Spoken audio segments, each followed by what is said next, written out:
Hello, Assalamualaikum. My name is Zaman from AGC. Today I would like to present about interventions.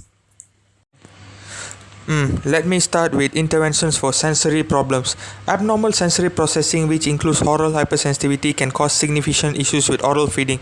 Children with oral hypersensitivity regularly react negatively to touch near or within the mouth. Oral hypersensitivity is also common among the children who have received extensive medical attentions, which may include intubation, oral suctioning, and more, which that can affect the sensory system development. The child's sensory system becomes defensive due to early feeding issues such as swallowing issues and more which they experience in infancy.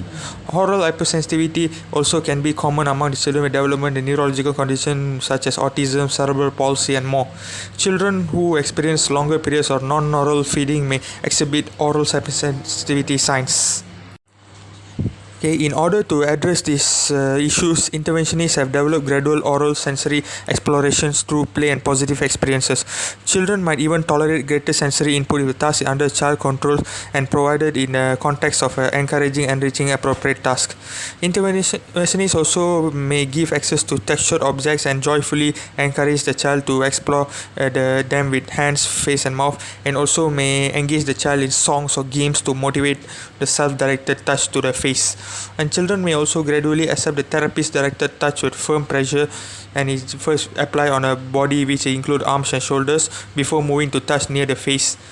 And a wide range of tools can be applied to provide mouth stimulations, which involves a glove finger, a warm cloth, washcloth, and a tight child toothbrush and more. Children with mature oral motor skills may enjoy whistles, bubbles, and more to improve oral sensory problems.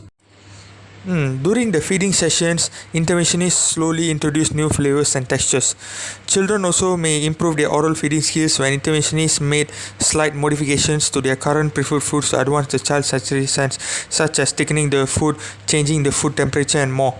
And children who frequently overstuff their mouths while eating may need foods that are cut into small pieces, verbal prompts, or supervision for safety reasons. Now coming to the neuromuscular interventions for oral motor impairments. A large number of children shows oral motor impairment which can affect the feeding skills development. And children with these problems also may exhibit oral motor problems when they show delayed transition from a bottle to a cup and more. And interventionists address this issue by implementing oral motor tasks within an overall intervention plan to build up strength and coordination of functional oral feeding skills development.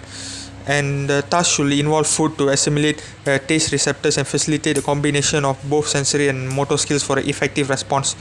And jaw weaknesses is mostly common among the children with oral feeding problems. Interventionists may aid the jaw strength with a wide range of non-nutritive tasks which include sustained biting and more before the food texture introduction, and nutritive tasks which include biting a food encased in a mesh pouch and more.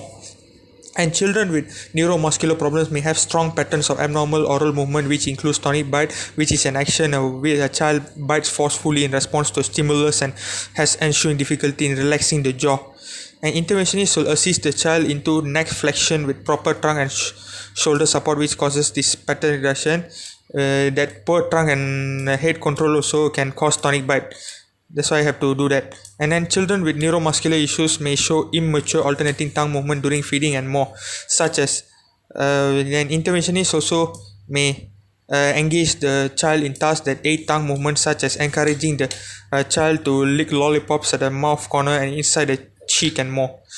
And the data which reports the competency of motor oral motor intervention is extremely limited. However, several authors suggest that oral motor interventions is a crucial important factor of a worldwide treatment approach for children with feeding issues. Now coming to the behavioral interventions. Children who have a long-term medical conditions such as food allergies and more may feel uncomfortable when eating and subsequently will develop the food refusal behavior. And children who gag with textured foods may not have enough sensory skills to manage this feeding task.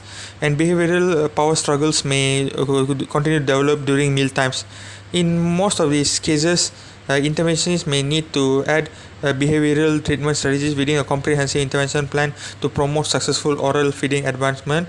And also they may should encourage parents to offer several small bites during several meal times to give the child enough time to adjust to the new taste. And also, interventionists should also have a relaxed and confident attitude during oral feeding tasks. And also, they may even offer a choice during a task which can help the child to have a sense of control and arouses the interest of the child to participate during mealtime. When implementing behavioral strategies, it is very important to determine a proper form of reinforcement for the child's positive behaviors. Interventionists can give clear expectations and divide the task into small, achievable steps. And when the expectations are small and achievable, the child has a chance to feel the praise for participation and success. And consistent success with a task should be achieved before increasing the demand. When behavioral strategies are implemented with continuous advancement of new skills, positive reinforcement, and clear expectations, the child learns to trust the interventionist, and the negative behavior may reduce very fast in frequency and intensity. And it is common for children with feeding issues to feel negative behaviors when trying new oral feeding tasks. The negative behaviors may consist of crying, pushing the spoon away, and many more.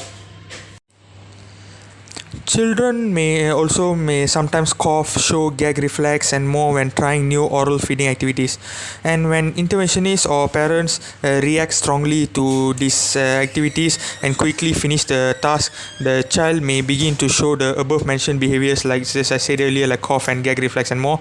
And they will show that regularly at the meal commencement as the quickest way to escape the demand.